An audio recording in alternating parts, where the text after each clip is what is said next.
तर शिंदे गटाचे आमदार बाळासाहेब भवनामध्ये पोहोचायला सुरुवात झालेली आहे। एक एक आमदार आता बाळासाहेब भवनात पोहोचतो आणि या ठिकाणी TV9 मराठीवर सध्या निकालाचं प्रत्येक अपडेट हे आमदार आणि प्रतिनिधी पाहत आहेत। शिंदे गटाचे आमदार आता सध्या बाळासाहेब भवनामध्ये पोहोचतायत आणि इथून ते विधान भवनामध्ये जाणार आहेत। तर निकालाच्या आधी बाळासाहेब भवन या ठिकाणी हे सगळे आमदार एकत्र जमलेले आहेत आणि काही वेळातच ते आता विधान भवनामध्ये पोहोचतील। काउंटडाऊन सुरू झालेला आहे। अवघी काही मिनिटं आता उरलेली आहेत महाराष्ट्राच्या महाफैसल्यासाठी। तर ठाकरे गटाचे आमदार वैभव नाईक हे देखील आता विधान भवनामध्ये दाखल झालेले आहेत। ठाकरे गटाचे एक एक आमदार आता विधान भवनात पोहोचायला सुरुवात झाली आहे। पण एक मंदिर समोर लागलं तर नमस्कार केला, असं काय योगायोग झाला तो, बाकी काय नाही।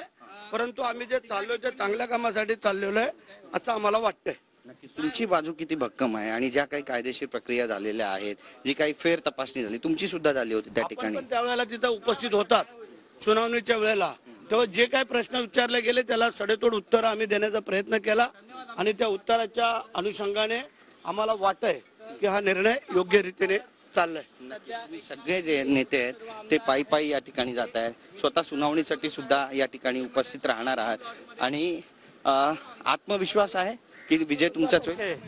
100% रणांगणात उतरायचं तर मग त्या तयारीनेच उतरायचं असं बाळासाहेबांनी सांगितलेलं आहे आणि बाळासाहेबांच्या विचाराचे विचार घेऊन आम्ही पुढे वाटचाल करतोय। ते शिंदे साहेबांनी घेतलेत, आमच्याकडे सोपवलेले आहेत आणि आम्ही सर्व आमदार बरोबर चाललेलो आहोत। त्यासाठी जो आता निकाल येईल, थोडा वेळ बाकी आहे, 15-10 मिनिटं, तर त्यामध्ये तुम्ही पण सगळे उत्सुकता झालेला आहात की काय निर्णय येतोय काय नाही।